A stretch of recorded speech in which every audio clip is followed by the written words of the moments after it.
Desde la capital de la uva y la cebada de la región cuyana, en los estudios audiovisuales y desarrolladores Paravanos Productora, llega a sus emisoras, computadoras y celulares el programa de entrevistas que revolucionó a los sitios de podcast y a las redes sociales. Entrevistas epistemológicas. Un show con risas y lágrimas, historias de vida y conocimientos interdisciplinarios orientados al desarrollo del conocimiento científico. Con el conductor del siglo, el histriónico e improvisado Gabriel Paravano, el epistemólogo ebrio.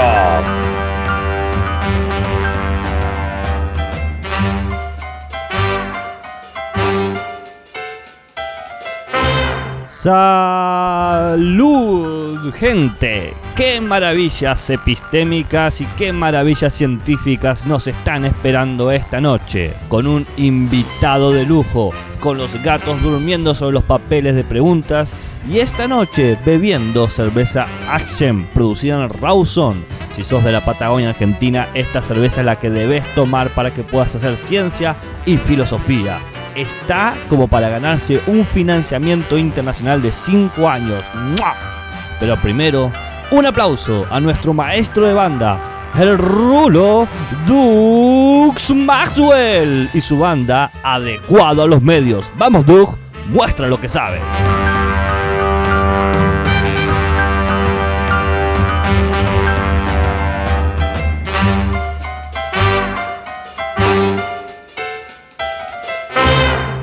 Bienvenidos a este serial de entrevistas que yo, Gabriel Paravano, el epistemólogo ebrio, les trae con un micrófono en una mano, la cerveza en otra. Hay muchas chances de que las preguntas no nos lleven a ningún lado. Antes de presentar al invitado de la noche, permítanme explicarles de qué va todo esto.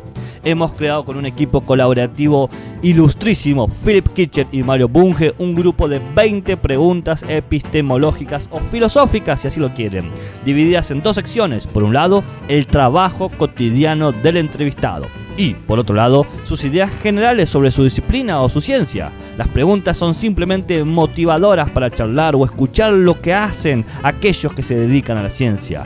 Aquí, ciencia es tomado como algo amplio, sean científicos naturales, científicos sociales o científicos humanistas. Todos tienen cabida en la casa del epistemólogo ebrio. Los entrevistados son libres de contestar las preguntas que quieran. Por ello, algunos respondieron todo, otros un 50% y otros nos colgaron el teléfono en nuestras narices y hasta nos bloquearon en las redes sociales. No hay problema, los filósofos estamos acostumbrados a los malos tragos. Salud, action por ello. El fin de estas entrevistas es uno y solo uno: abandonar el intento del epistemólogo tradicional por decirle al científico qué es y cómo debe hacer ciencia, adoptar una posición más humilde, ver qué hace el científico cuando dice que hace ciencia, interpretar lo que dice, interpretar lo que piensa en relación a lo que en verdad está haciendo. Como verán, esto seguramente nos traerá varias sorpresas, desde contradicciones e incoherencias hasta astucias y perspicacias. Así, sin más, comencemos con las entrevistas epistemológicas. Vamos, Doug Bowell, trae tu banda, Adecuado a los Medios, y danos la cortina de inicio. ¡Brío! ¡Brío!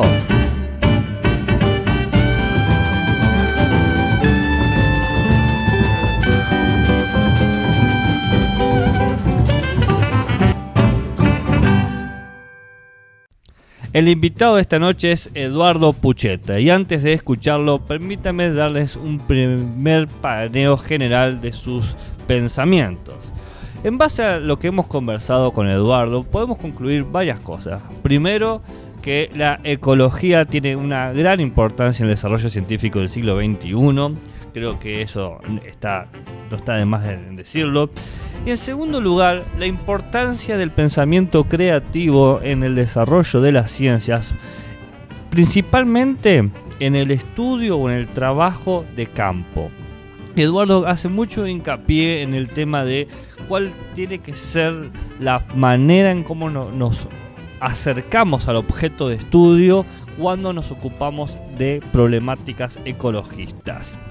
Eduardo no solamente se dedica a investigar, sino que enseña, y esto le da una dimensión a su comprensión del quehacer científico que va más allá del simple hecho de seguir un método, sino que hay que tener este elemento de creatividad y hacerse buenas preguntas. Esto es una actitud profundamente filosófica, la idea de tener una buena pregunta, que es muchas veces mejor que tener una buena respuesta. Buenas preguntas nos llevan a verdades, sí, pero verdades que son provisorias o verdades que, según Eduardo, son necesarias para practicar la ciencia, pero que no tenemos que tomarlas como un callejón cerrado sin salida. En base a lo que hemos hablado con Eduardo, yo puedo ver quizás como dos escuelas que han influido o que operan, o si tuviese que categorizarlo, porque quizás no exista esa idea de que lo influyó a Eduardo, sino que si tuviese que tomar categorías epistemológicas para analizar el discurso de nuestro ecologista, es que por un lado se nota que podemos apelar a los términos de Kuhn de la escuela invisible que habla de que no todo lo que se desarrolla en las ciencias está dentro de lo oficializado institucionalmente, sino que hay elementos biográficos y reuniones y construcciones de relaciones sociales que van asistiendo en el desarrollo. En este caso, Eduardo es muy claro diciendo con quién se siente cómodo para trabajar, cómo considera que tiene que ser el grupo, cómo tiene que considerar el trabajo colaborativo. Y esto va más allá del simple hecho de ocupar un puesto o de tener un financiamiento, sino que tiene que ver con ciertas conductas, ciertas normas, hasta cierta relación ideológica que se aborda en la propia práctica científica. Entonces, los colegios invisibles habla de esto, de lo que no se está viendo, pero que está operando en el producto científico. Y acá se ve otra categoría que aparece mucho en lo que es la sociología de las ciencias, principalmente la corriente frankfurtiana, que es cuando Eduardo habla de esta condición de la necesidad de producir científicos críticos, reflexivos de su propia disciplina. Esto es un problema institucional, donde la institución enseña o produce profesionales, gente que pueda salir a trabajar inmediatamente en un laboratorio, en una universidad, en una institución, pero no gente que haga ciencia. Eduardo dice que hay una necesidad de producir científicos críticos. Y esto es una condición claramente que podemos apreciar en la lógica de la sociología de la ciencia frankfurtiana. La necesidad de repensar, de replantearse, de entender la contextualidad de las problemáticas para poder saber qué conviene hacer, qué no conviene hacer, qué conviene investigar, qué no conviene investigar. Intentar entender quiénes son los sujetos que producen ciencia para garantizar así la mayor objetividad posible en los datos en términos de Eduardo. Pero no se queden simplemente con lo que yo entendí, veámoslo desde sus propias palabras. Escuchámoslo porque no lo van a ver. Bueno, yo soy Eduardo Pucheta y trabajo en el Departamento de Biología, en Exactas. Soy un inmigrante porque, bueno, yo me recibí, yo me doctoré en Córdoba y tuve la oportunidad de venir a trabajar acá a San Juan. Después pude concursar mis cargos. Yo tengo 2 cargos semi, 2 cátedras de ecología. Y bueno, tuve la oportunidad de concursarlos. Una vez que ya los concursé los cargos,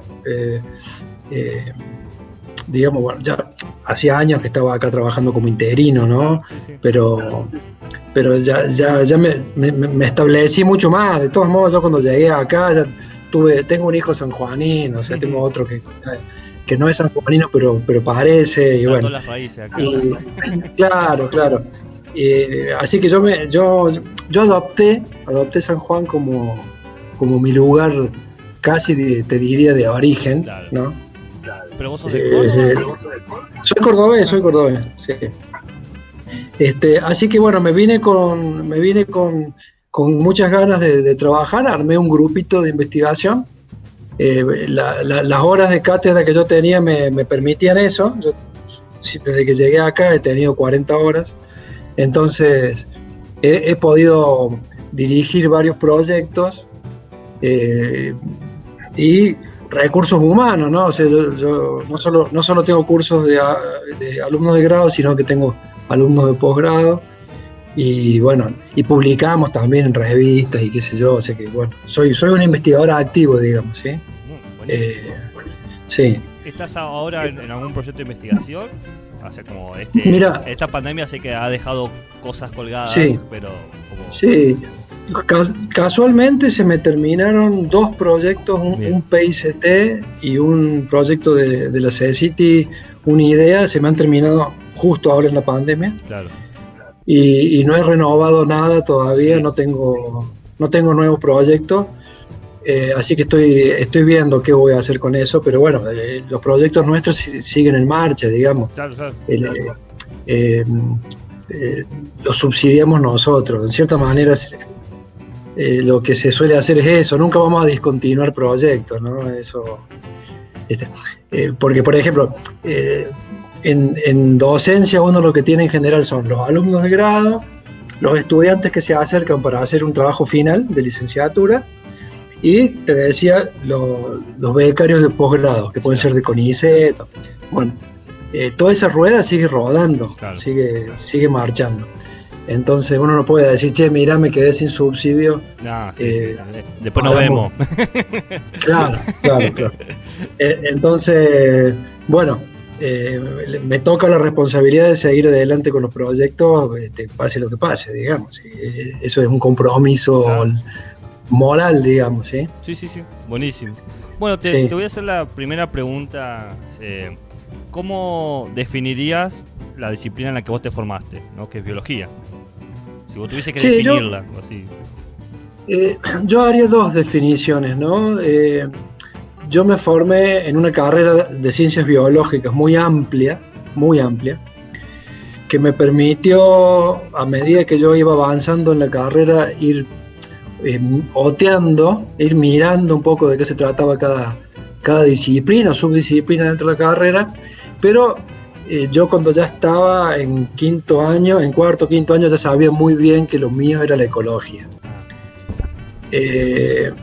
La ecología entendida no como ecologismo, no como ambientalismo, sino como el estudio de las interacciones entre los organismos y el ambiente. Porque además la ecología tiene varias acepciones. Bueno, para mí mi formación es esa, porque yo yo me doctoré en el año 96. Me doctoré en el año 96, ya tengo que pensarlo. Y a partir de mi doctorado, y un poco antes también, porque mientras yo fui becario de CONICET, mientras fui becario estuve 3-4 años trabajando en mi tesis, o sea que claro. Yo te podría decir, desde el 91-92 que yo me dedico a la ecología. Perfecto. Y casi que no tengo recuerdos de lo que es la formación biológica general, ya me he olvidado de típico que vas a la casa de alguien y dice, sos biólogo, mirá, ¿qué es esta? No sé, ¿qué es este bichito? ¿Qué es? No. Bueno. Si no es de ecología, no me llega. Sí, claro, uno va entrando en esa especialización, y si bien la ecología es muy amplia, me siento más del palo de esa especialidad, digamos, ¿sí? Buenísimo. Sí. Gracias.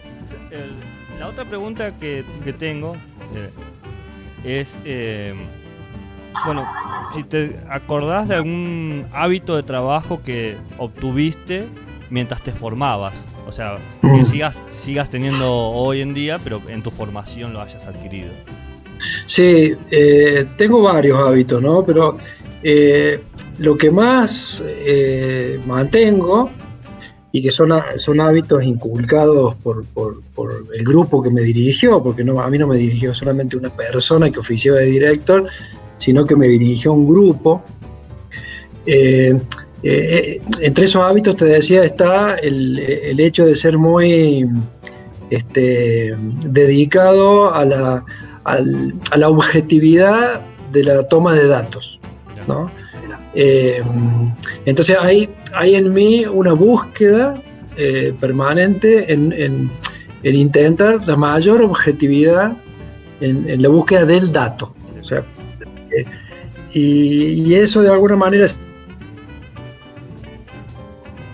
una especie de militante del dato. No sé si se te perdió algo de lo que dije. No sé, se escuchó, se cogió la imagen, pero se escuchó lo que estaba diciendo. Bien. Sin ser un militante del dato, sí me genera una responsabilidad por evitar la subjetividad. Bien. Reconociendo que todo investigador y todo ser humano es subjetivo. Claro. Pero digamos, si yo algo les trato de impartir a mis alumnos, además del conocimiento de la disciplina, es una serie de elementos, una serie de herramientas conceptuales o metodológicas que los lleven a ellos a la generación de información con la mayor objetividad posible.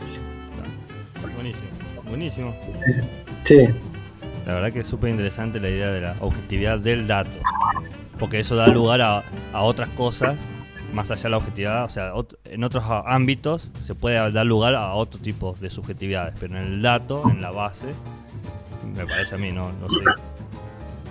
Sí, uno podría discutir también si el dato que tomó tiene sesgo, no tiene sesgo, precisión, si al interactuar con el dato yo lo estoy modificando. Claro. ¿Qué sé yo? Hay áreas de la ecología donde claramente eso puede ocurrir. O sea, si yo estudio comportamiento animal, mi influencia modifica de alguna manera el comportamiento del animal. Entonces, bueno, ¿cuáles son los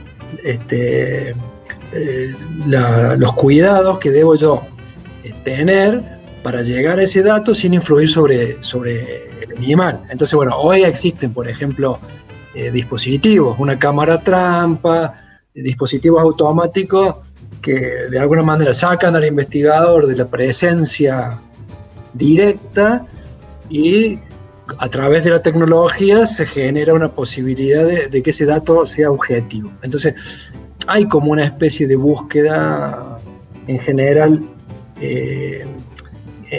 en los investigadores en general que uno sigue, que uno lee, que llevan a esa objetividad del dato, ¿no? Justo tocaste lo que era la siguiente pregunta. ¿Qué textos de tu formación o ahora consideras importantes para tu disciplina? Viste que dijiste uno a quién sigue, a quién lee.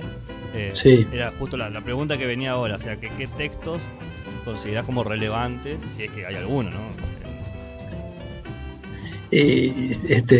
Lo vas a considerar una obviedad. No. No sé. Y no se me ocurre otra cosa que Darwin. Claro. Y por varias razones. No es. Viste que por ahí, yo no sé si hay modas en otras disciplinas, o escuelas de pensamiento, que sin duda las hay. Pero en la biología, Darwin representa el nacimiento de la mirada y de la pregunta en ciencia, ¿no? La pregunta, esa gran pregunta, ¿de dónde vienen todas las especies? ¿No? Le hace una pregunta a la humanidad en ese momento, ¿no? ¿De dónde vienen todas las especies? ¿Han sido creadas por Dios?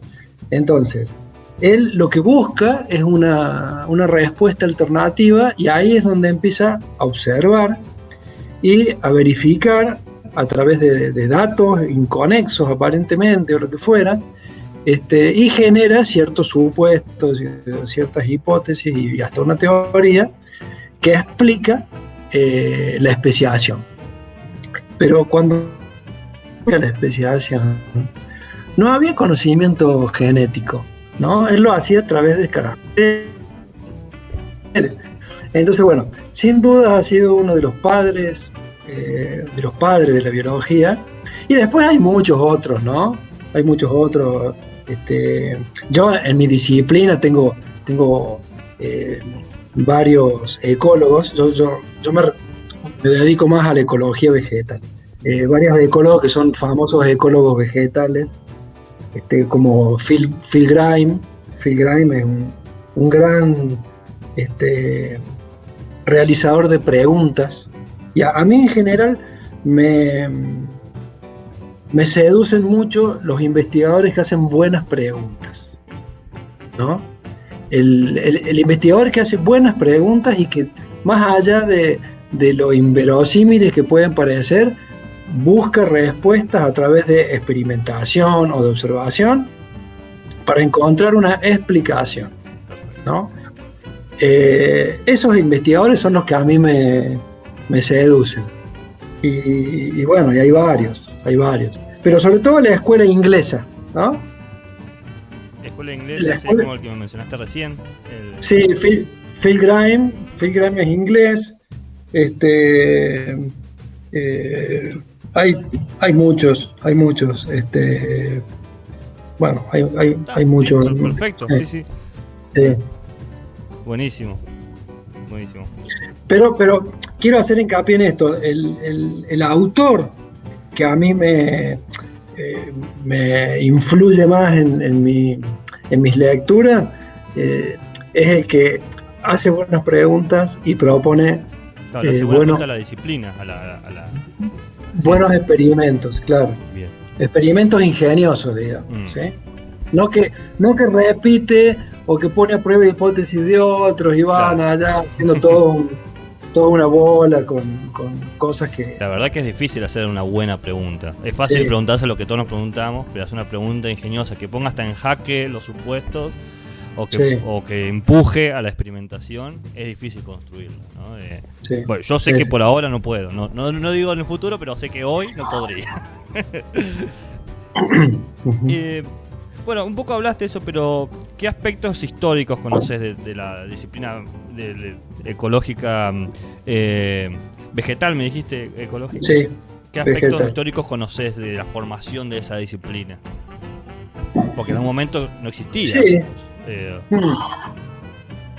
Bueno, la ecología como ciencia aparece con digamos, el concepto de ecología viene de oikos, logos, que es el estudio de oikos, de la casa, digamos, ¿no? Eso siglo XVIII, Bien. Principio del siglo XVIII, un alemán. Como no podía ser otra. Sí. Bueno, y a partir del origen de la ecología empezaron a fundarse muy tempranamente las dos grandes ramas, la ecología animal y la ecología de plantas. Ah, mira. La ecología de plantas, que es la que más yo conozco, comenzó con la teoría de las comunidades, ¿sí? Allá por el siglo XX, a comienzos del siglo XX, con ideas que tenían que ver con el funcionamiento de estas comunidades que se conceptualizaban estar en equilibrio con el ambiente abiótico, o sea, con el clima, con la geología. Entonces, esas primeras ideas de explicación de cómo funcionaban las comunidades en el tiempo, esa dinámica de las comunidades en el tiempo, ya en 1924, por esos años, ya generaba discusión, en Estados Unidos fue esta discusión, generaba discusión entre dos grandes escuelas, ¿no? Los racionalistas y los empiristas, por decirlo de alguna manera. Como era una época de racionalistas, ¿no? 1009 y pico. Sí. Obviamente ganaron ellos. Tenían el peso institucional.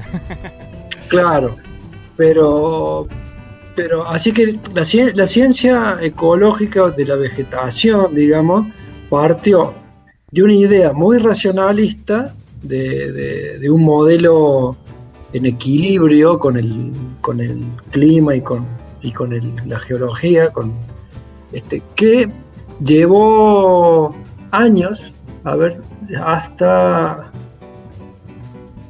no sé, 70 años, no sé, casi 100 años, hasta que se puso en duda, ¿no?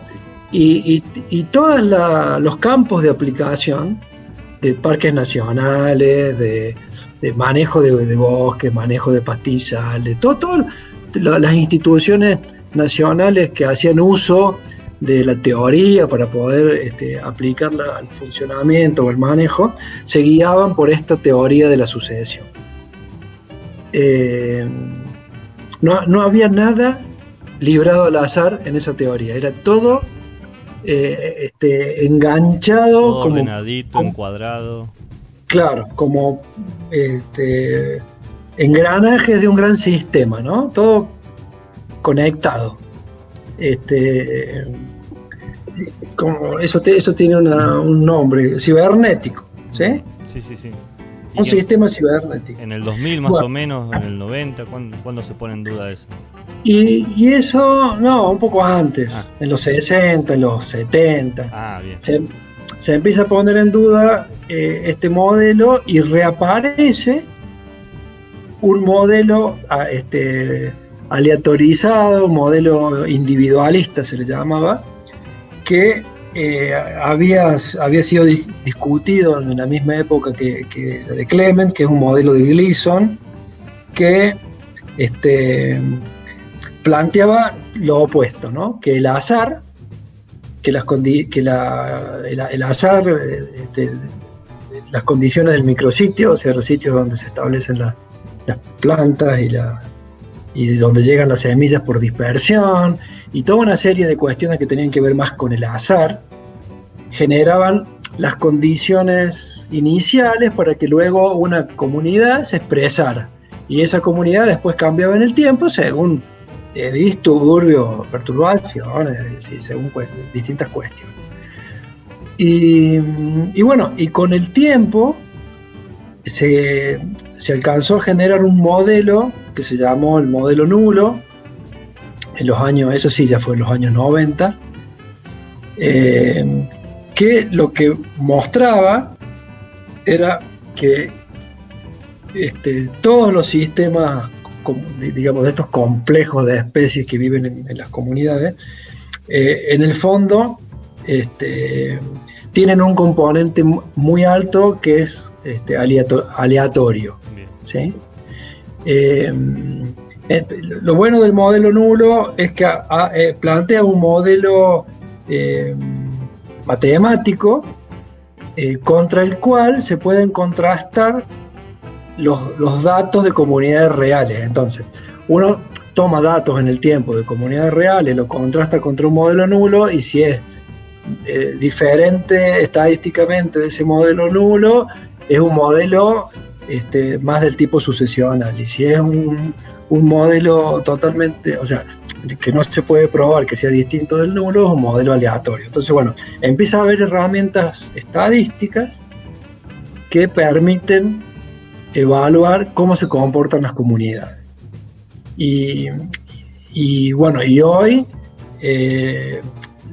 lo que está, digamos, aceptado es que hay algunas situaciones que son más sucesionales clásicas y otras situaciones que son más sucesionales, más del tipo aleatorio. Entonces, bueno, hay un poco de todo. Esa tensión, como ahora. Claro.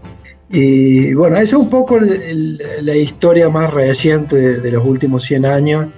Bueno, pero la tenés bien marcadita, bien la conocés bien.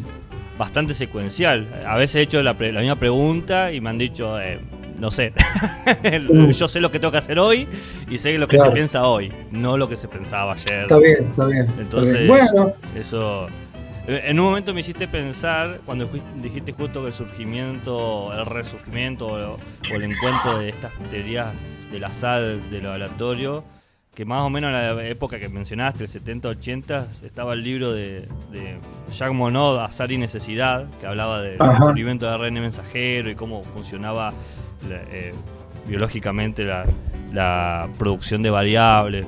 No sé, me hiciste acordar eso cuando dijiste en la época, como que me encajó históricamente el libro en un lugar donde yo no lo tenía identificado. Es que yo creo que buena parte de la historia de la ciencia se va moviendo con estas tendencias mundiales del pensamiento, ¿no? Entonces, qué sé yo, hoy el movimiento científico es racio-empirista. ¿Y qué significa que sea racio-empirista? Que tome elementos de la escuela racional y del empirismo y hace una mezcla de los dos. Entonces es como que hoy la ciencia utiliza métodos combinados, digamos, es más pragmática. Pero bueno, para llegar a esa construcción se ha tenido que pasar por muchas posiciones contrastantes. Siempre ha habido grietas, digamos, ¿no? Sí. Buenísimo. ¿Vos preferís realizar tu trabajo científico de manera individual o grupal? Nosotros siempre hemos trabajado en grupos pequeños.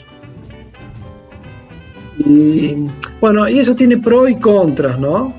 En la disciplina que yo trabajo, que se necesita mucho control de las variables que uno va a medir, la única manera de trabajar en grupos grandes es hacer interdisciplina con otros grupos. Y yo en la interdisciplinariedad no he tenido buena experiencia, sí. Probablemente por diferencias en la formación o diferencias en la manera en que se trabaja, ¿no?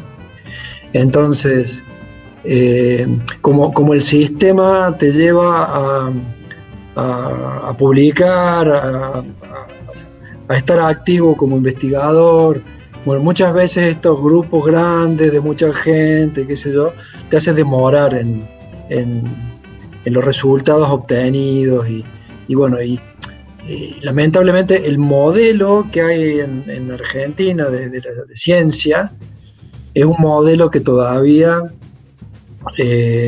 está bastante copiado de la ciencia anglosajona, ¿no? Y entonces, y te mide, si bien yo no soy investigador del CONICET, pero tengo esa impronta, el sistema científico te mide por tu producción en revistas internacionales. El famoso eslogan, publica o muere. Claro. Entonces esa experiencia me fue llevando a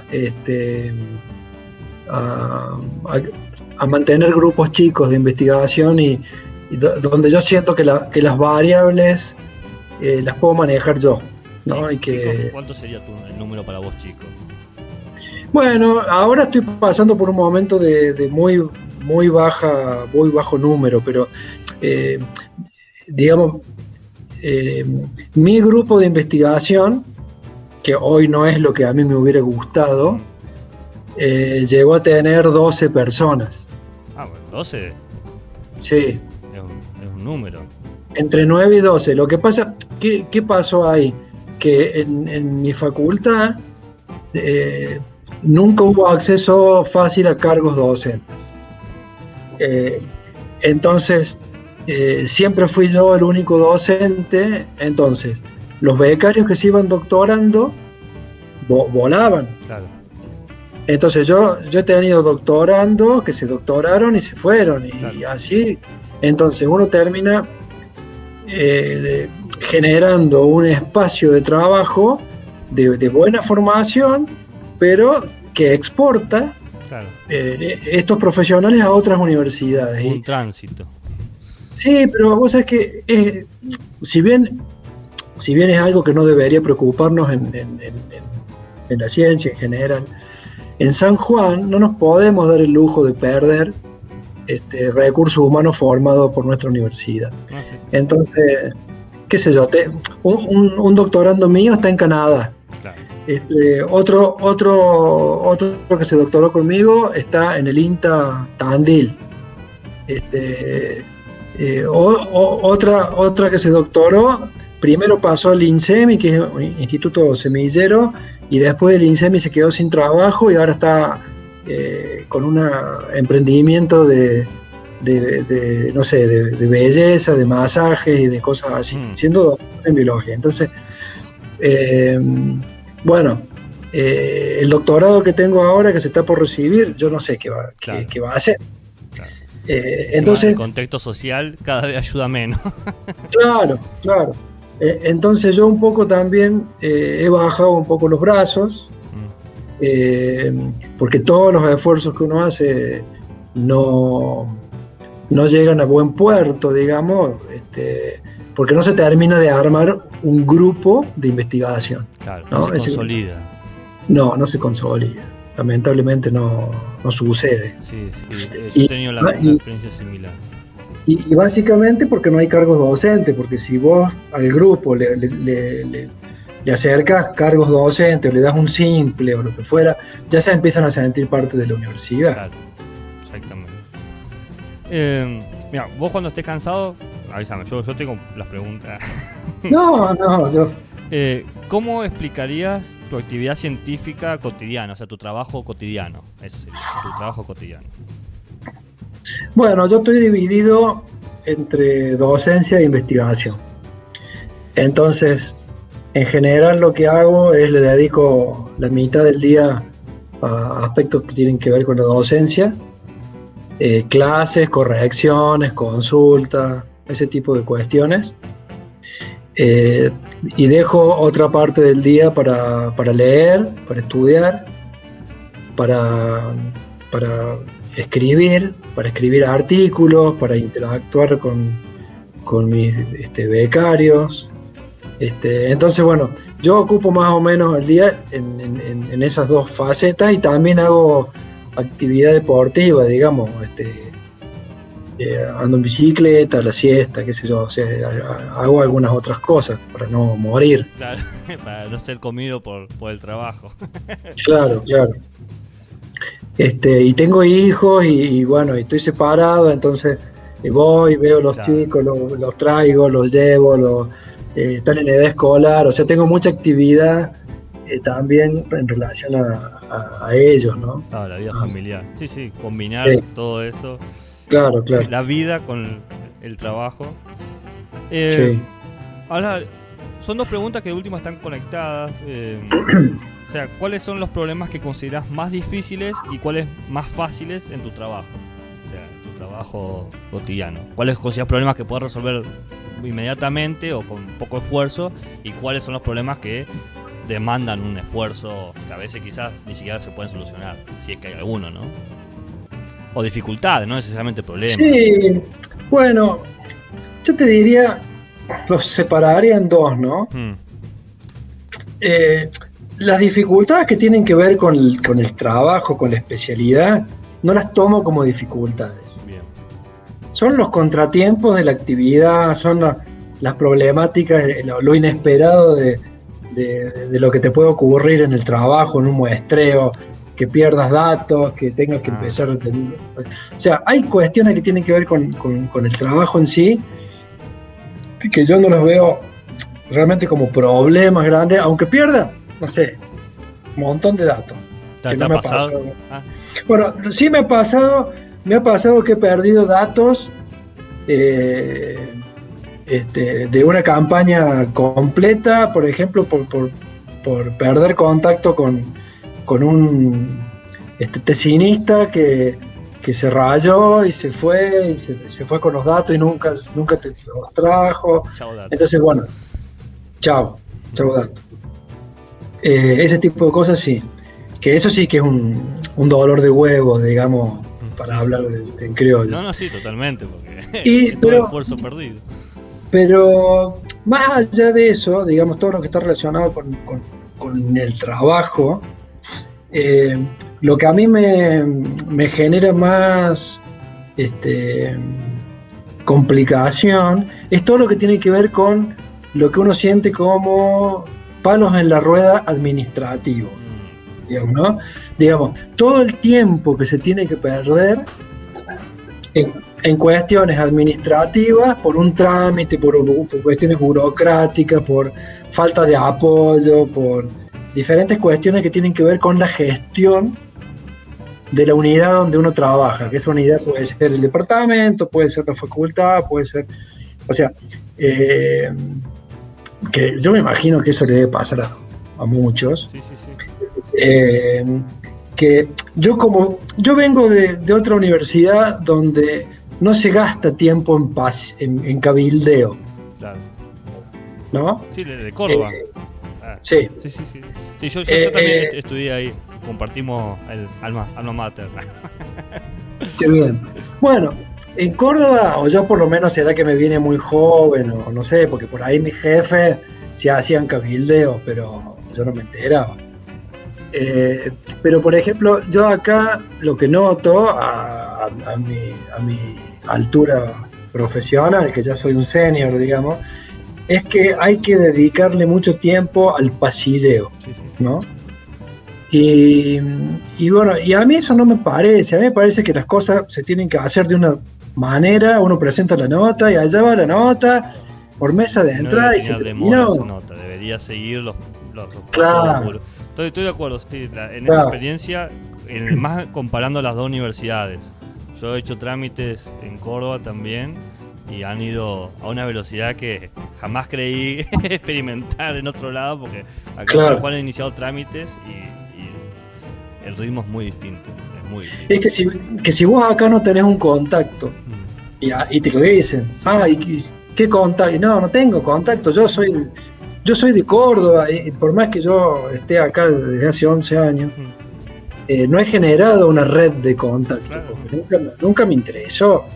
Entonces, bueno, ese hecho de que tenés una realidad paralela, que no es solo tu formación y tu experticia lo que te va a llevar por buen puerto, sino que además tenés que tener una red paralela de contacto. Claro. A mí eso me genera una molestia grande. Bien. ¿Sí? Perfecto, sería como una dificultad de esas. Uh-huh. Mira, acá una pregunta que quizás te descoloque el sentido de lo que estábamos hablando recién. La verdad que se nota cómo no se hace entrevista, porque debería haberla puesto en otro lado la pregunta, pero bueno. Sí. no soy sociólogo ni nada de esas cosas. Si vos considerás que hay, ¿no? ¿Tenés algún elemento o ves elementos no científicos que influyen en tu trabajo dedicado a la ciencia? ¿Algo que sean no científicas? A ver, describilo un poco mejor. Mira, ¿Qué sería? Mira, desde lo religioso o no, desde pasiones, condiciones emocionales o psicológicas o sociales, culturales que vayan más allá y que vos consideres que están en tu trabajo o no. Podés considerar que están o podés considerar que no influyen en lo más mínimo, qué sé yo, problemas de, qué sé yo, en San Juan que estén pasando o de lo que tu cosmovisión, tu manera de ver las cosas. Sí, bueno. ¿Podrías dejar de grabar? No, estoy jodiendo, no, quédate tranquilo. No, yo me caracterizo por decir lo que yo pienso. El primer shock que yo sentí cuando vine a San Juan era que me parecía que la mayor cantidad de la gente era muy conservadora, sí. ¿No? Y entonces, bueno, he tenido algunas dificultades con la gente que he trabajado por esa cuestión, sobre todo cuando se mezclan cuestiones religiosas, ¿no? Claro. Bueno, yo soy ateo a morir. Sí. Entonces muchas veces he tenido hasta problemas por expresar que yo era ateo. Mira. Sí, es verdad, San Juan en ese sentido a veces es muy militante, no se ve con buenos ojos. Sí, ni hablar ahora con el tema aborto y con todo esto que, bueno. Totalmente. Que yo soy pañuelo verde a morir, entonces bueno. Sí, yo lo he visto también eso, sí. Bueno, entonces algunas cuestiones que tienen que ver con eso, con el lugar que uno le da a las minorías o a la religión o lo que fuera. Yo siempre trato de directamente de no entremezclarlo con el trabajo, ¿no? Yo digo lo que pienso, digo, mira, yo pienso esto y esto, y bueno, vos estás en tu derecho, pero no me vengas con la Virgen María. Claro, sí, cartas sobre la mesa. Vos podés pensar A, yo pienso B, pero de ahí, 2 chirolas aparte. Claro. Entonces, eso lo separo rápido, fácil. Hay cosas que no las termino de entender, o sea, no entiendo cómo puede haber cruces en la sala del decanato, una cruz así, en una universidad pública laica y laica. O sea, no lo puedo, y tampoco puedo entender cómo hay una virgen en la puerta de ciencia exacta del Queen. O sea, una cosa que no. En filosofía también hay una, la quisieron sacar y se hizo un movimiento muy. Claro. Fue O noticia. sea, cosas por el estilo, puede ser que. Pero a mí, en realidad, esas cuestiones nunca me han generado ruido en el trabajo. Por ahí sí en clase. Bien. Por ahí sí en clase, porque yo tuve que aprender que con algunas cosas no se jode en San Juan. ¿Sí? Entonces, algunos comentarios que pretendían ser cómicos o qué sé yo, bueno, no se tomó para nada el lado cómico. No, porque por ahí venía y me decía, che, mira, esto que dijiste, a mí me ofendió o lo que sea, ¿no?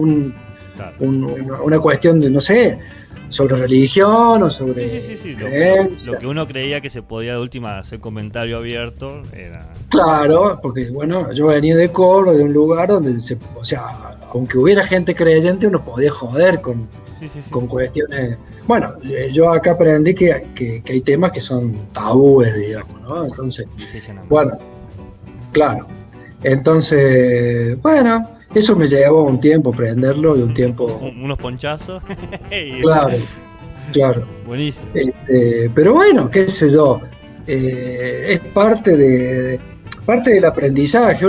Uno viene a vivir a una ciudad con otra cosmovisión, con otra cultura y también necesita un tiempo para adaptarse a lo que es esta tribu, digamos, ¿no? Sí, totalmente. Bueno, la primera mitad, que son preguntas así sobre tu experiencia, termina con una pregunta que diría, ¿qué consejo le dirías a alguien que se quiere dedicar a tu disciplina? Digamos que viene alguien y dice, quiero hacer lo que haces vos, y bueno, ¿qué consejo le darías? Para que a vos te hubiese gustado que te lo hubiesen dicho, por ejemplo, antes de dedicarte a lo tuyo, que después lo aprendiste, mira, si lo hubiese sabido hace 5 años, o no sé. Bueno, serían varias preguntas que yo le haría, ¿no? Primero, que no puede haber ciencia sin creatividad, ¿no? Yo, como la entiendo la ciencia, que es la construcción del conocimiento desde preguntas y hacia respuestas posibles, a través de la observación, la experimentación, pero la búsqueda de respuestas frente a fenómenos, a preguntas que uno se plantee, para que haya buenas preguntas y buenas observaciones tiene que haber mucha creatividad. Y eso es algo que yo le pondría de manifiesto a cualquiera que quiera hacer ciencia, en general, ¿no? No sé si le diría algún consejo sobre mi disciplina, porque yo creo que todo lo que tenga que ver con mi disciplina en la general de la generalidad de los casos, se deben cumplir ciertos supuestos y ciertas cuestiones en general para hacer ciencia. Y hay algo en lo que, ahora que vamos a preguntar sobre hacer ciencia, hay algo en nuestra carrera que a mí me preocupa un poco, y es que se está dejando de lado un poco la importancia de hacer ciencia en relación a el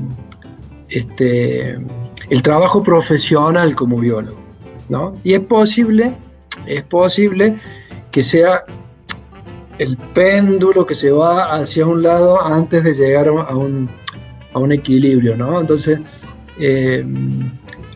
me preocupa un poco que a los estudiantes que están ingresando a biología se les vende una imagen de lo que es la biología, pero desde el lugar de el trabajo profesional. Y cuando digo trabajo profesional es ser técnico, ser no sé, empleado de ambiente y de recursos naturales, o estar en un laboratorio trabajando para alguien. Una labor directa, por así decirlo. Claro. Entonces, y por lo menos, por ejemplo, en el último video que hicieron las autoridades del departamento para la convocatoria vocacional, digamos, a estudiantes de biología, no había ni una mención a hacer ciencia, a generar conocimiento desde la facultad, desde la carrera, ¿no? Y bueno, eso me preocupa un poco, porque digo, bueno, nos extinguiremos los que hacemos ciencia de acá a unos años, pero el tema es que si no hacemos ciencia, si no generamos conocimiento, y si esto pasara en todo el mundo, el mundo se estancaría y el mundo quedaría totalmente congelado, porque y me refiero a todas las áreas de la ciencia, ¿no? Sí. Mira, ahí va de la mano con la otra pregunta, es ¿qué considerás vos una verdad científica? ¿No? Si vos tuviese, que hablabas justamente de generar conocimiento. Y para mí el conocimiento es provisorio, ¿no? La verdad siempre es provisoria. Para mí no hay verdades reveladas ni absolutas. Las verdades son transitorias, las verdades siempre están dentro, o deberían estar dentro de un marco teórico contextual, porque si no, no tienen cabida. O sea, un experimento, un estudio, un proyecto, lo que fuera, si no está dentro de un marco teórico, no tiene sustento, salvo que sea un proyecto para resolver un problema particular a una comunidad particular de tal sitio, ¿no? Que en ese caso es más transferencia y más extensión que investigación. Pero digamos, en general, el que hace ciencia debería tener un grupo de preguntas y de contexto teórico enganchado con las hipótesis o la teoría actualizada en esa disciplina, en ese tema, ¿sí? Perfecto. Y vos fíjate que no estoy diciendo que la ciencia tiene que ser básica o aplicada, porque para mí esa discusión no existe. Para mí, cuando yo veo por ahí que dicen, porque la ciencia tiene que ser aplicada, la ciencia es ciencia, es conocimiento. Vos pasado mañana lo podés aplicar y no sabías que lo podías aplicar. Claro. Entonces, que son cosas diferentes, digamos, si uno la va dirigiendo con cierta perspectiva de aplicación o no, es un poco digamos, la muñeca del investigador, digamos, ¿no? ¿Cuánto podés vislumbrar hacia el futuro si tu disciplina, si el proyecto o la ciencia que vos estás haciendo puede llegar a servir más adelante o no? Y eso ya tiene que ver con una mirada un poco más de perspectiva futura, ¿no? Pero qué sé yo, planteemos el tema de la pandemia. ¿Cuánta de la ciencia que hoy nos está solucionando el tema de la pandemia viene de ciencia básica, que tiene que ver con la producción de vacunas, con los mecanismos de acción de anticuerpos frente a unos antígenos, o sea, toda ciencia básica, ¿no? Entonces, qué sé yo, yo creo que es una discusión totalmente ya superada, ¿no? Ahí justo va la idea de que hablabas de que esto de la muñeca del investigador, de poder ver si la teoría se puede ser aplicable o que en realidad no es en vano la discusión de teórico-práctico.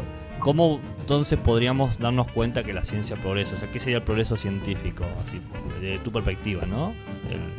¿Cómo nos damos cuenta que la ciencia progresa? Si es que la ciencia progresa para vos. Para mí la ciencia progresa si ayuda a resolver problemas de la humanidad, bien, en términos generales. ¿Sí?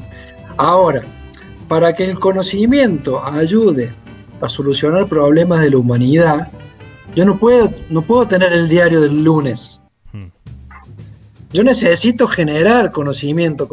Bueno, y parte de ese conocimiento va a ir resolviendo problemas de la humanidad. Pensemos en los grandes problemas hoy. El cambio climático, sí, la pérdida de diversidad, la pérdida de recursos naturales, el sobreuso de recursos, bueno, la contaminación de los mares, no sé, los plásticos en los mares. Hay un montón de problemas que van apareciendo y otros que ya vienen sumándose hace muchos años, que de golpe necesitan de cierto conocimiento que para solucionar algunos de esos problemas que vienen de la ciencia básica. Por ejemplo, el particulado plástico y los plásticos en el océano. Se sabe que hay bacterias y algunos microorganismos que los degradan. Ahora, eso viene de estudios básicos, digamos, ¿no? Hasta por casualidad se ha encontrado que ciertos microorganismos degradan el petróleo y los plásticos. Entonces, no se puede pensar en una ciencia dirigida hacia la aplicación, sino es al revés. Los problemas de la humanidad demandan conocimiento científico para la solución de esos problemas. Y a medida que van ocurriendo los problemas de la humanidad, se va demandando técnica y se van demandando soluciones, pero que esas soluciones vienen de cimientos que están generados en el conocimiento científico básico. ¿Sí? Sí. Así es como yo lo entiendo y así como yo lo percibo. No, es que esa es la idea. La idea es justamente cómo lo percibe el científico. No es que yo te venga a decir, no, che, el progreso ahora es esto. Y tengo dos preguntas que pueden parecer como medias básicas o súper medio tradicionales, pero que es interesante verlos a la luz del 2021. Si vos tuvieses que explicarle a alguien en qué consiste el método científico, ¿qué le dirías? O sea, ¿cómo se lo explicarías? Bueno, yo algo les doy a mis alumnos sobre eso, ¿no? Así que tengo un poquito del ABC de la letra, la tengo. Digamos, es un conjunto de herramientas y métodos que lo que permiten es generar un modelo que vaya desde la pregunta hasta la explicación de fenómenos naturales, que puede ser a través de la observación o de la experimentación. Si querés, después le podés adornar de que existen hipótesis que uno pone a prueba a través de las predicciones, qué sé yo.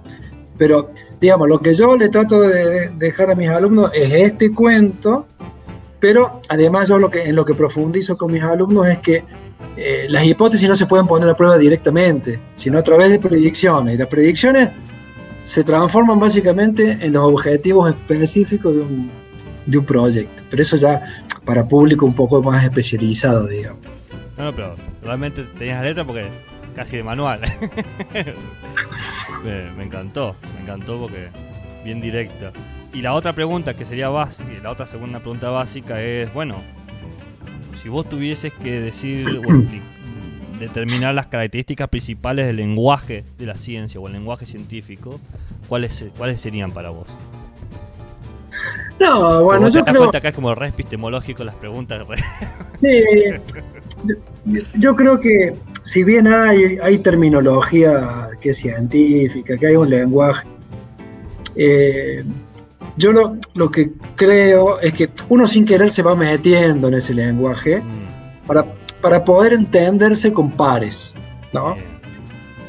Digamos, el lenguaje científico para mí existe para que no haya confusión entre términos, ¿no?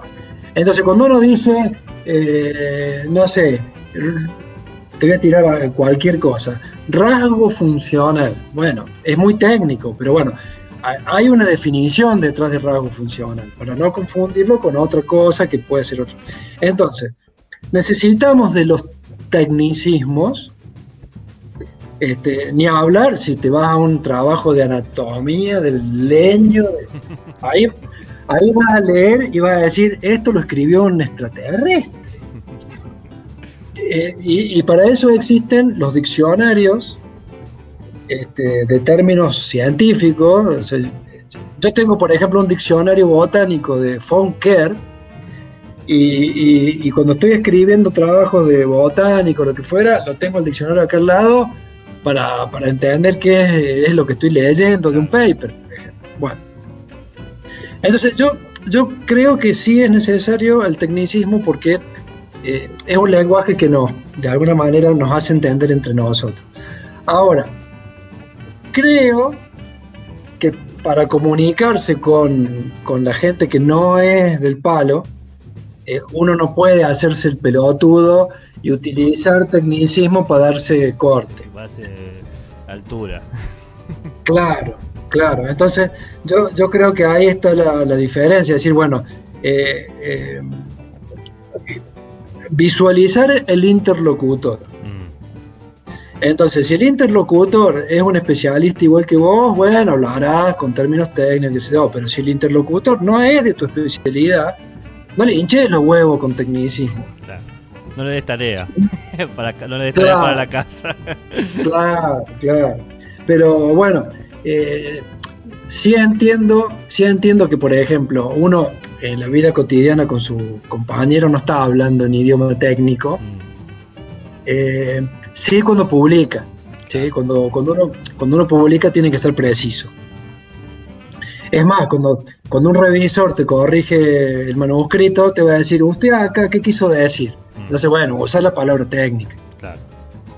Mira, ahí cuando hablaste de interlocutor o del corrector, hay otra de las preguntas que sería como la última de estas epistemológicas, entre comillas, o de ideas sobre la ciencia, que es, si vos tuvieses que definir o identificar al sujeto que hace ciencia, o los sujetos que hacen ciencia, o como quieras decirle, las personas X, ¿cómo los definirías, ¿no? Si es que los puede definir, ¿no? Sí, no sé, creo que es muy difícil porque son individualidades. Y cada individualidad tiene una formación, un contexto familiar, cultural, psicológico. Entonces uno en el investigador encuentra un montón de resultados de todas esas multivariables. O sea que no hay solo una formación científica, ahí hay un montón de otras cosas, ¿no? Entonces, y ahí es cuando uno no se encuentra cómodo con ciertos investigadores y sí con otros. Claro. ¿Sí? Porque comparte no solo maneras de trabajar, sino construcciones éticas, ¿no? Claro. Porque, digamos, no todos los investigadores comparten con uno una visión ética. Sí, valores de persona o de trato, claro, de comportamientos. Exacto, yo en cuanto veo a un investigador ciertas actitudes que me parecen poco éticas, yo no solo me alejo, sino que no los leo. Claro. O sea, yo no los leo porque yo directamente no le creo más. Exactamente. Claro, pierde credibilidad. Claro, sí. Y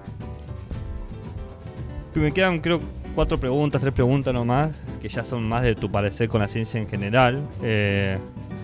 Bueno, ¿cuáles son los aspectos negativos y positivos o positivos que observas en la ciencia? O sea, la ciencia, vos qué cosas crees que tiene negativa la ciencia como tal y qué cosas tiene positivas. Bueno, el positivo un poco has dicho, los problemas de la humanidad, pero quizás veas a una otra cosa, pero negativos. Sí, bueno, lo negativo que uno le puede ver a la ciencia es que hay muchos científicos que se enganchan con estudios que no sé si le solucionan la vida a nadie, ¿no?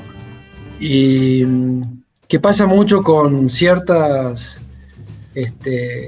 disciplinas que son muy reduccionistas, ¿no? Qué sé yo, investigadores que pueden estar hasta el día de hoy describiendo formas de células, estructuras, cuestiones que no sé, ya está. Claro. Y aún disciplinas que si bien pareciera que tienen un enganche con alguna otra historia interesante, como puede ser, no sé, se me ocurre ahora, no quiero mencionar a ningún especialista o a través de su especialidad, pero por ejemplo, en biología floral, que es la forma en que están ubicadas las partes de una flor en relación a la polinización o las interacciones con otros insectos, uno puede hacer un estudio que tenga importancia para entender evolutivamente a ese grupo o para entender los cambios evolutivos que ha llevado a ese grupo en la historia de ese linaje, o se puede quedar pedaleando en falso, estudiando las estructuras, las partes. Entonces, si bien en principio yo no podría decir que ninguna subdisciplina no sirve para nada, porque tampoco me podría poner en esa postura, creo que hay algunas especializaciones muy, como te dije, muy mecanicistas o muy reduccionistas que están pedaleando en falso, claro. que se pasan toda una vida describiendo una no sé, familia de plantas o qué sé yo, para qué, no sé. ¿No? Claro. ¿Con qué se come esto? Sí, digamos, yo tampoco creo que sea un investigador que le esté solucionando la vida a la gente, pero por lo menos intento conectarme con problemáticas que tienen que ver con el ambiente y la vegetación, con la dinámica de la vegetación y los disturbios, no sé. Bueno, en algún punto estoy pensando en los problemas ambientales y bueno, pero qué sé yo, bueno, son miradas, ¿no? Claro, por ejemplo, a mí yo sé que me han criticado en los ambientes de la facultad y me han dicho, es cientificista, porque, no sé, porque publico paper. Entonces, también existe esa mirada crítica en ciertos ambientes del que defiende la ciencia y defiende la publicación de sus resultados. Claro. Entonces, digamos, en este ambiente, al final uno está rodeado de gente que lo está mirando hacia uno. No hay forma de escapar del juicio. No. Y bueno, has dicho que está muy bien, nada de señalar críticamente a científicos, pero si tuviese que decir un científico o una científica que te parezca indispensable para la ciencia actual, que digas, wow, esta persona está realmente en la vanguardia o haciendo cosas sumamente relevantes para la ciencia, ¿se te ocurre algún nombre? O a un grupo, no necesariamente una persona, puede ser un laboratorio, un grupo de gente. Sí, mira, empezaría por lo más grande a nivel internacional, digamos.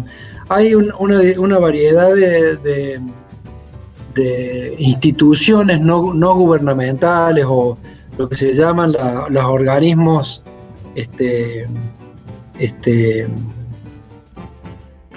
sí, organismos intergubernamentales que generan síntesis de las grandes problemáticas en mi caso, que es lo que me interesa a mí, de los problemas en ecología, digamos, ¿no? Y esos grandes grupos de investigadores tienen en su seno a los mejores investigadores y más reconocidos del mundo. O sea que no te podría decir dos o una persona en particular, porque son cuerpos colegiados, pero digamos, acá en Argentina, en mi especialidad, te puedo mencionar 4 o 5. Hay una universidad en Buenos Aires, o una facultad, mejor dicho, que es la Facultad de Agronomía, que tiene un cuerpo de ecólogos muy reconocido. En Córdoba hay un grupo de ecólogos también muy reconocidos. Son los dos grandes grupos de ecólogos. Pero me quedo con esto de los organismos intergubernamentales, ¿no? Los paneles internacionales. Creo que son los que hoy están aportando líneas de trabajo y líneas de decisión y de contacto con los más altos niveles de decisión política. Y creo que esas esferas es a donde hay que tratar de llegar, ¿no? A las esferas de decisión política. Claro. Y entonces, por ejemplo, yo lo que veo como una gran crítica a nuestros representantes de cualquier signo político es que todavía no tenemos políticos que tengan plataformas ambientales. Claro. Sí. No hay. Entonces, cuando vos tenés que ir a votar, si por lo menos tuviera un diputado, como lo fue en su momento Pino Solana, que te metía problemáticas ambientales, bueno, hoy no tenés a nadie. Entonces, en esa orfandad ambiental que tenemos hoy, realmente se siente una falta de representatividad por parte de los biólogos. Entonces los biólogos terminamos apoyando a uno u otro sector según cuestiones políticas más de derecha o de izquierda o lo que fuera, pero no hay realmente una propuesta verde, claro, ¿sí? De cuidado ambiental, de economía circular, de protección del ambiente, etc. Entonces eso sí me preocupa mucho. Me preocupa que no haya oído puesto en los reclamos ambientales, si bien sí hay grupos de ecólogos que les están pasando letra a los legisladores. O sea, yo tengo conocimiento que eso existe, sí. Y yo soy parte de una agenda ambiental federal y qué sé yo, pero en general los legisladores no hacen eco de estas agendas que se les alcanzan, ¿no? Entonces, bueno, a nivel nacional diría, los ecólogos no estamos llegando a los políticos. Y a nivel internacional ya se está llegando a los políticos, que eso yo creo que es bien interesante. Y otra cosa que quiero poner de manifiesto es que no hace falta ser ecólogo y haber pasado por la universidad para dejar mensajes esperanzadores, y el caso testigo es el de Greta Thunberg, que es una niña pequeña, chiquita, que se embanderó con una causa ambiental y qué sé yo, y todo el mundo la conoce. Sí. Entonces, bueno, yo diría, hay que darle bola también a esos personajes, y hay que estar siguiendo, ¿no? A través de las redes o lo que fuera a estos personajes que sin haber estudiado tienen un gran compromiso ambiental. Buenísimo. Me quedan 2 preguntas y ya termino. Una, te las digo nomás, porque no sé qué categoría ponerle. que esta es la última del cuestionario, que sería, bueno, ¿vos pensás si la epistemología tiene algún lugar en tu disciplina? Si es que lo tiene, y si tiene, ¿cuál sería? ¿No? O sea, Sí, sí. Sí, totalmente. Yo cuando empecé el doctorado, me enteré que existía la epistemología, porque en la carrera de grado no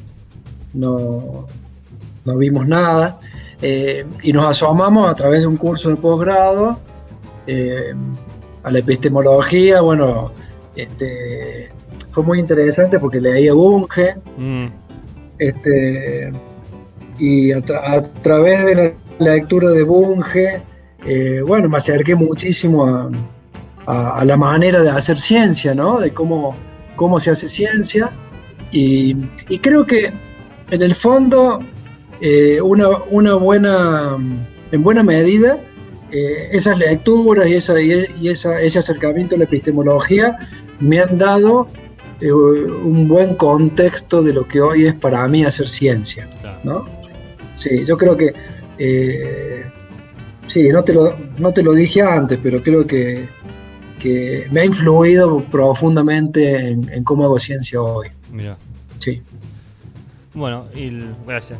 La última pregunta es, si tuvieses que tomar una cerveza, ¿qué cerveza tomarías? Rubia, roja, negra, artesanal, alguna marca que te guste.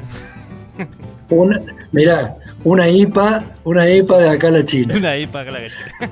Esa es la pregunta más importante, por eso la dejo al final, porque es la pregunta que es genera el quiebre. Sí, no, y te digo por qué, porque, bueno, primero pienso que las cervezas que no son artesanales es como tomar meada. Sí.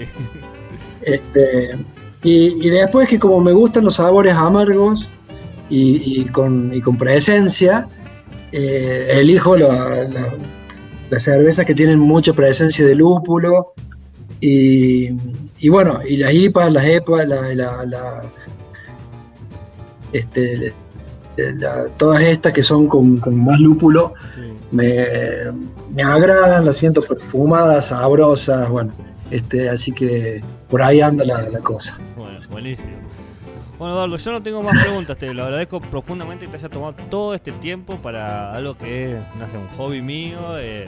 Bueno, yo me voy a poner a editar todo esto en 1 o 2 meses, porque ahora estoy como haciendo todas las entrevistas, todas las charlas, pero apenas lo tenga listo, te lo voy a compartir para que lo tengas, veas la devolución que se puede hacer. Pero nada, muchas gracias por la predisposición, por tomarte todo este tiempo. Perfecto. Y nada. No, pero sí, estamos en cuarentena, mira, aproveché el tiempo de la entrevista para hacer un pan horneado.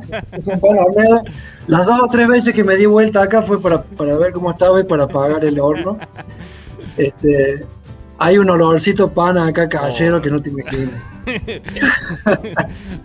me está dando un poco de envidia. Bueno, así que muchas gracias, Eduardo, la verdad, desde ya. No, por favor.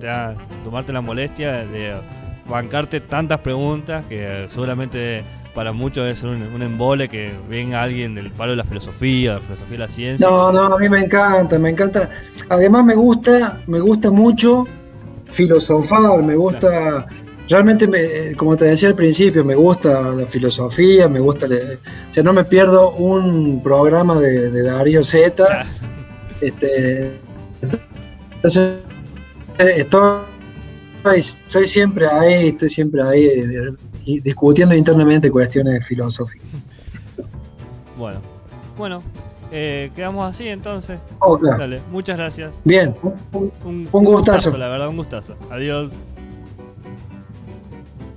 Muy bien, colegas de pintas y de cervezas, la Action, nuestra cerveza patagónica que ha acompañado toda la jornada, ya se nos ha acabado. Y las preguntas han concluido. Tenemos algunas dudas, tenemos algunas certezas, pero ya es hora de terminar por hoy. Este fue el show. Duke Bowell, danos el brillo del final. Salud, salud y buenas ciencias.